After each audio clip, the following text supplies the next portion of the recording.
एकूणच आपण पाहतोय कोतवाली तहसील आणि गणेशपेठमधील संचारबंदीचा आजचा 5वा दिवस आहे। त्यामुळे तणावपूर्ण शांतता असल्यामुळे संचारबंदी अजूनही कायम ठेवल्याची माहिती आहे। कोतवाली तहसील गणेशपेठमधील बाजारपेठा आणि शाळा सध्या बंदच राहणार आहे। दरम्यान कालपासून 11 पैकी 9 परिसरातील संचारबंदी शिथिल करण्यात आली आहे। इतर परिसरातील संचारबंदी हटवण्यासाठी आज पोलीस आयुक्त आढावा घेणार आहे आणि त्यानंतर या संदर्भातला निर्णय होईल।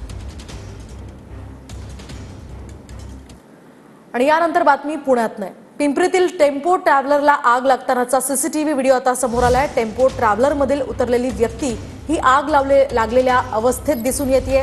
दरम्यान आग लावण्यामागे चालकाचाच हात असल्याची माहिती पोलिसांनी दिली आहे। हा आरोपी चालकही 40% भाजला असून त्याच्यावर सुद्धा रुग्णालयात उपचार सुरू आहेत। दरम्यान हा सीसीटीव्ही या घटनेसंदर्भातला सध्या समोर आलाय। पिंपरी चिंचवडच्या हिंजवडीमधील टेम्पो ट्रॅव्हलरच्या आगीची घटनेची उकल झाली आहे। टेम्पो ट्रॅव्हलरच्या चालकानेच घातपात घडून आणला अशी पोलिसांची माहिती आहे। आरोपी चालकाचे कंपनीसोबत जुने वाद होते, अपमानास्पद वागणूक मिळत होती असं पोलिसांचं म्हणणं आहे।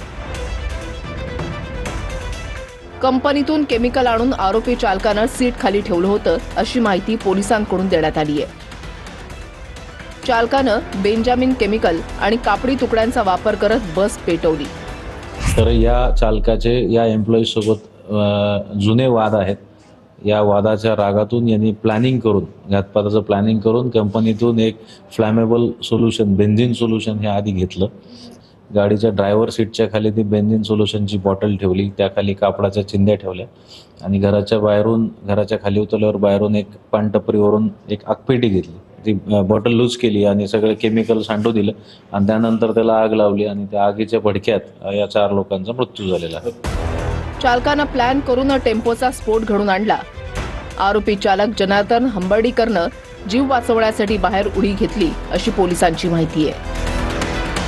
ते 3 लोकांचे नाव प्राथमिक आम्हाला मिळाले, ते पुढे बसलेले होते, त्यांचा मृत्यू झालेला नाही।